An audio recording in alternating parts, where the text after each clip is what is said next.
And welcome to my latest video. Here I review the last of a series of 3 days and 3 nights of WWE action in the Brooklyn, New York Barclays Center with Monday Night Raw from August 24th, 2015, one of the best Raws of the year. We'll get into as much as we can, as quickly as we can. First of all, the show kicks off with the Triple H and Seth Rollins having a conversation at WWE headquarters, taking a look at the Bruno Sammartino, Andre the Giant, and Ultimate Warrior bronze statues, where Seth Rollins would receive his later in the night.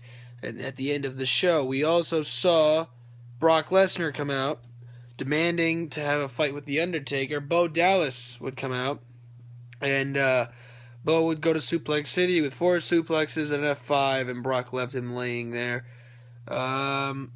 We also saw the New Day defeat the Lucha Dragons, the new tag champs. The New Day would celebrate after the match with the primetime players on commentary, and then tied for the top 3 moments of the night. All 3 could be number 1. The Dudley Boys, Bubba Ray and Devon, return. They made their way down to the ring with one of the loudest and most large ovations I've ever heard on Monday Night Raw. Taking out the New Day, you heard the what's up, the get the tables. They put Xavier Woods through the table and then got face-to-face with the primetime players. Perhaps this could mean that, obviously this means that the Dudleys want those tag titles one more time. The 9-time WWE Tag Champs want a 10th reign in the company. They'll make the return to SmackDown this coming Thursday. Team PCB was featured on Miz TV, and then Team Bella interrupted them. They got into a verbal confrontation before Team PCB almost attacked The Miz. Team PCB would end up being defeated by Team Bella in a 6-diva tag. We also saw Roman Reigns and Dean Ambrose team up with to take on the team of Bray Wyatt and Luke Harper in a SummerSlam rematch. Now, this had the second of the 3 top moments of the night as Braun Strowman. That's right, Braun Strowman, a guy from NXT who we've never really seen before and was also a member of Adam Rose's Exotic Express, came out at the end of the match, joining the Wyatt family and putting to sleep Dean and Roman. Right now, that looks like it'll be a 3-on-2 rivalry unless Seth and Dean can find another partner to go along with them. We saw Jon Stewart try to explain his actions from SummerSlam, attacking John Cena, costing him the WWE Championship, and also forcing him to lose the U.S. title. Jon Stewart said that he did it because he couldn't bear to see Ric Flair's record be broken, even if it was by John Cena, when Ric Flair would then come out and say, listen, Stewart, you messed everything up, because he respects Cena, and he wants, if his record is to be broken, he wants to be by somebody he respects.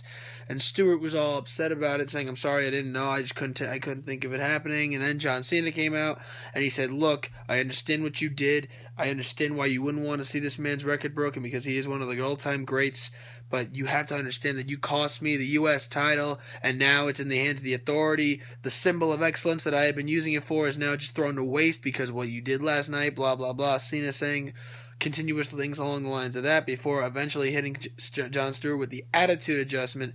He would then be escorted from the arena thanks to the Authority before Cena can get involved in the championship coronation of Seth Rollins, which will be taking place later in the night. And also, it would be the statue unveiling of said Seth Rollins.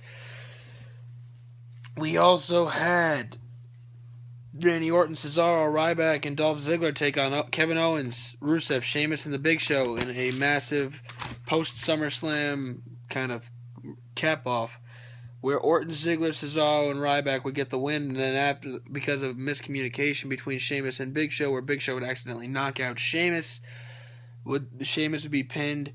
Owens and Rusev would then take out Big Show before Orton and company got in the ring and took out Big Show even more.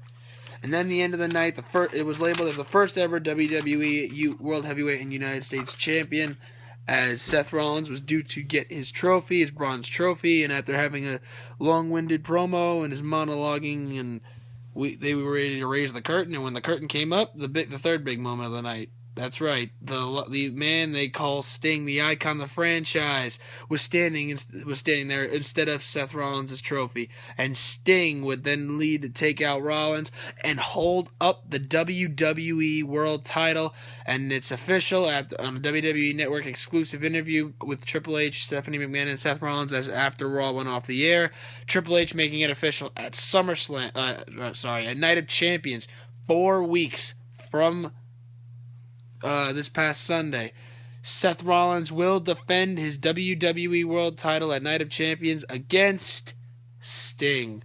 Rollins and Sting for the World Title. The first time ever Sting will challenge for a title in the WWE. The former WCW and NWA champion could win the WWE World Title for the first time in his illustrious career. And now we get ready for SmackDown this Thursday, but tonight it's the last night of the WWE reality power, or whatever they're labeling it as Tough Enough ends its season tonight. Will it be ZZ or Josh to win for the males, or will it be Sarah or Amanda to win for the females? Total Divas is also airing at 9 on the E Network, and next week Total Divas will be the only WWE show airing on a Tuesday night. So that's it for now. Good night, everybody. Enjoy Tough Enough. Let's hope the person you want to win does win.